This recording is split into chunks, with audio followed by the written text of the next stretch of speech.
deadlifts that I just demonstrated included 4 variations. Now that first one, where my foot was anchored on the ground, really is for those who really struggle with balance.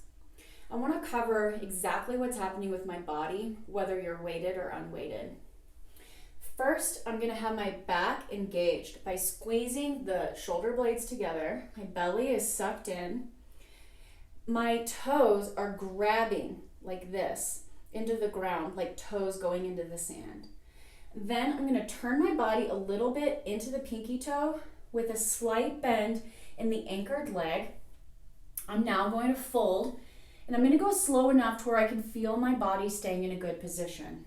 A good position is a position where my knee is not internally rotating or caving in like this. A good position is where I'm creating stability and utilizing my muscles to track with my knee over the feet. Okay? So whether I'm doing this with weights or not, the mechanics are the same. However, having an engaged upper back is even more important when you have the weight in your hands, because you don't want the shoulders to roll forward and to lose core strength.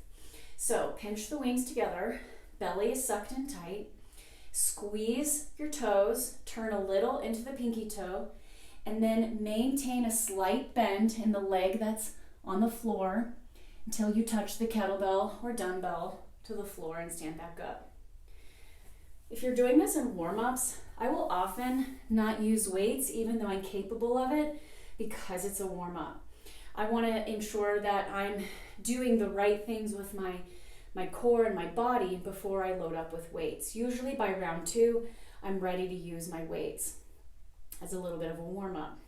Number 2, I want you to focus on not going fast. Your tempo should be like a 1, 2, 3, 4, 5.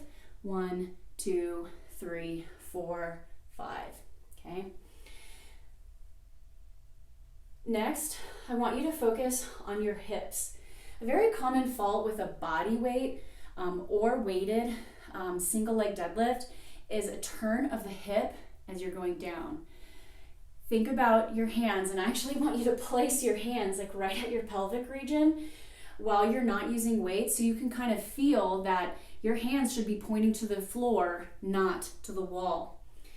This is about body awareness, but sometimes what your brain thinks you're doing and what you're actually doing can be 2 different things. So grab a phone or a mirror, put your hands here, and just double check that you're staying square versus tilting. Okay. The next thing is, let's just say you decide that you're ready for your weights and you were performing just fine with body weight, but now you have weights in your hands and you're not balanced. It's okay just to find your balance by dropping that foot on the floor or going really slow and to halfway down, so about hand at knee height, and come back up. However, do work a little bit lower slowly and try to get full range. Now, I would rather you set your weight down, go back to full range with no weight versus weight up and do only halfway, okay? The full range is going to benefit you more than going halfway down with more weight. It's kind of like saying if you do a squat and you only go down this much, that you're going to build strength. And it's my opinion, and many others, that getting the full range with your weight is ideal in strength building. So same thing here. All right, so this is the demonstration for your single leg deadlift. Please reach out to me if you have any questions about your positions. I'm also available for virtual training if you really want me to diagnose exactly how come you're just not hitting those good positions with good balance.